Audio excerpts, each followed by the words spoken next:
Então, boa noite. Nossa equipe para apresentação desse trabalho ficou com o tema Organização do Tratado do Atlântico Norte, a OTAN, com a seguinte formação: a Aline, a Andressa, a Ellen, o Itamar, a Lidiane, Luiz Felipe, Marcos, Rosane, Tatiele e eu, Tiago, tratamos sobre o já referido tema. Pois bem, o nosso trabalho está basicamente dividido em 3 partes, né, que seria a primeira delas, uma parte mais histórica, sobre a fundação, o surgimento da OTAN. Uma segunda parte sobre os objetivos da OTAN, os países que fazem parte desse organismo internacional, a sua estrutura. E, finalmente, uma consideração sobre operações militares das quais a OTAN já participou, né, que ocorreram nos últimos 30 anos, né, majoritariamente nos últimos 30 anos, e acredito que finaliza, que fecha essas considerações, a relação, né, da OTAN com o conflito que se desenrola na Ucrânia, né, no último ano. Pois bem, sobre a história da OTAN, o que nós podemos considerar? Ela foi fundada no ano de 1949, né, no contexto da Guerra Fria, e o seu surgimento deve-se a uma ação político-militar, né, regida por países europeus, juntamente com os Estados Unidos, que tinham como objetivo formar uma união militar entre essas nações alinhadas, né?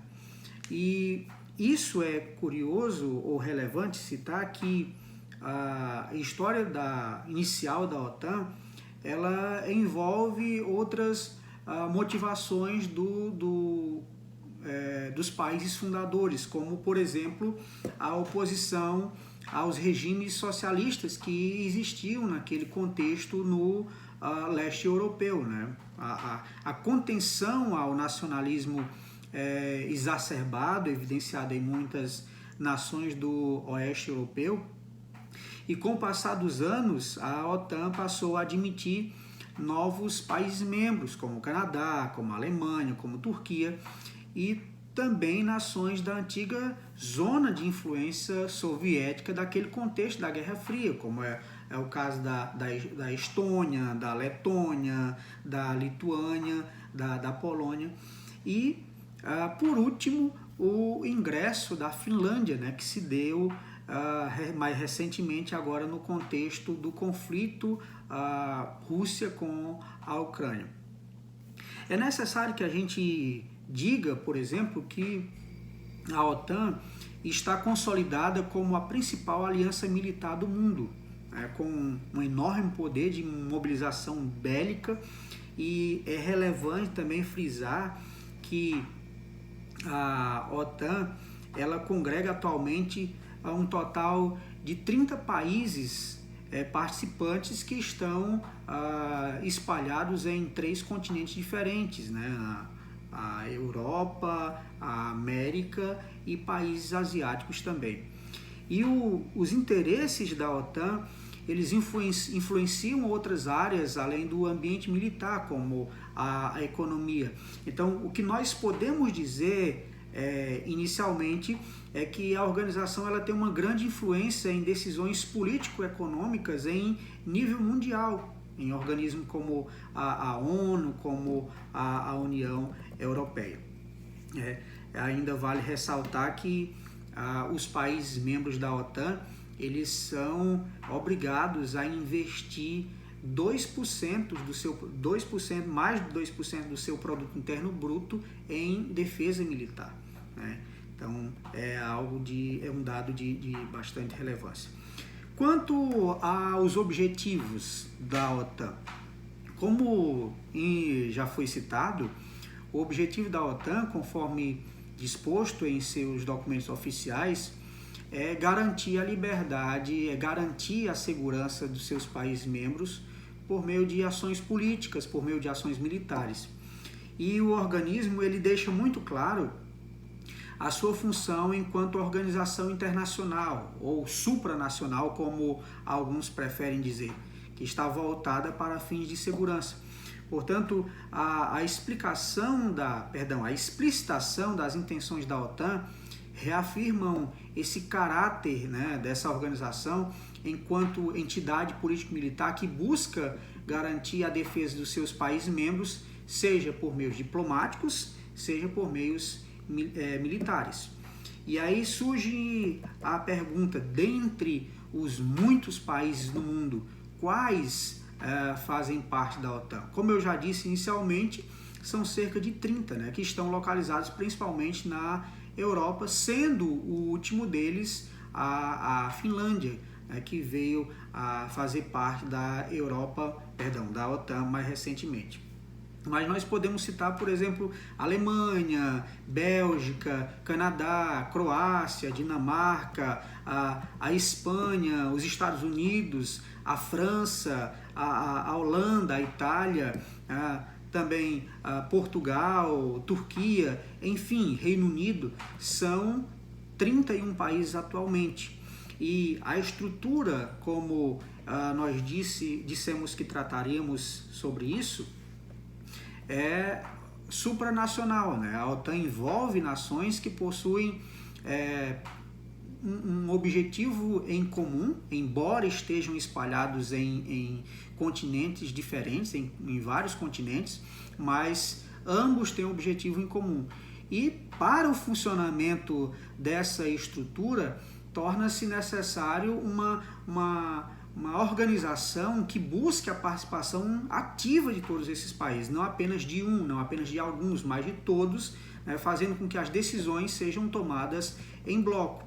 Mas nós poderíamos dizer que os principais polos decisórios da OTAN são os representantes militares, são as delegações da OTAN. Primeiro, quanto aos representantes militares, geralmente são chefes de defesa dos seus países, enquanto que o segundo é um conjunto de especialistas de cada uma das nações, né, que participam do bloco, que realizam reuniões frequentes, recorrentes para a tomada de decisões.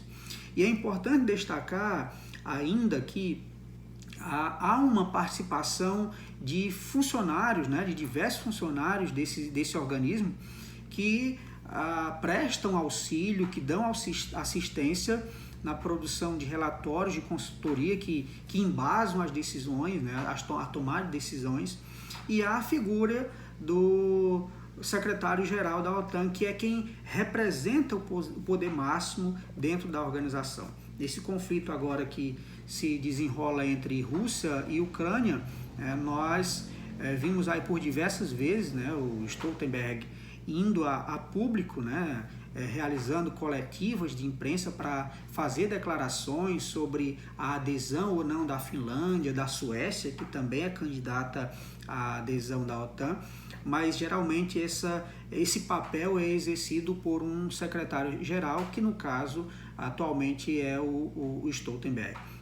Pois bem, e quanto ao papel da OTAN ao longo da história? Embora tenha sido criada há muitos anos, né, em 1949, um tratado que foi assinado em 1949, as operações militares da OTAN, elas ocorreram majoritariamente nos últimos anos em regiões pontuais do globo, como nós poderíamos citar a guerra Iraque-Kuwait em 1990, a Guerra da Bósnia em 1994, a intervenção no Kosovo em 1999, a Guerra do Afeganistão em 2001 a partir dos ataques, né, ao World Trade Center, a intervenção no Iraque a partir de 2004, a intervenção na Líbia a partir de 2011, enfim. O fato é que a OTAN ela continua a visar a garantia da segurança dos seus países membros por meio de diversas ações que envolvem os âmbitos políticos, diplomático e militar. E, logicamente, isso faz com que esta organização represente a principal aliança militar do mundo, da atualidade.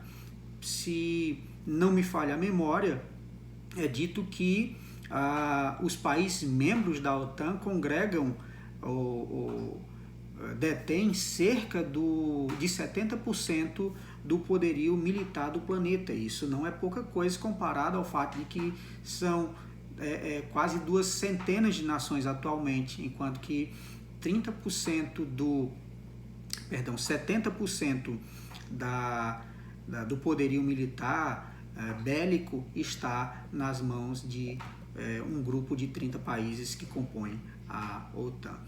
Pois bem, é relevante finalizar lembrando o caso do conflito atualmente entre Rússia e Ucrânia, que envolve diretamente o fortalecimento da OTAN na região e uma certa pressão da parte da Rússia, para impedir que a Ucrânia passe a compor os quadros da OTAN como é do seu interesse.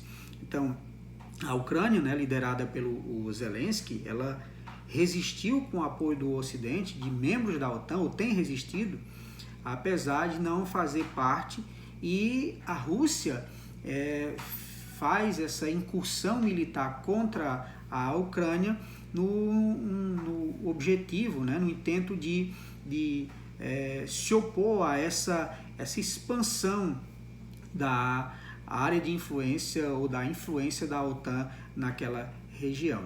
Então, embora a OTAN não esteja agindo diretamente, temendo uma escalada militar, o que se vê é que a resistência ucraniana ela é claramente apoiada pelo Ocidente, por países que fazem parte, em sua maioria, da OTAN, o que significa que o conflito ali naquela região pode se prolongar. Então, era basicamente isso que nós tínhamos a falar a respeito desse organismo internacional que, vez por outra, dada as constantes situações conflitantes pelas quais o globo passa ao longo dos anos, o nome da OTAN surge aí como um dos organismos internacionais de maior prestígio em escala global. Era isso.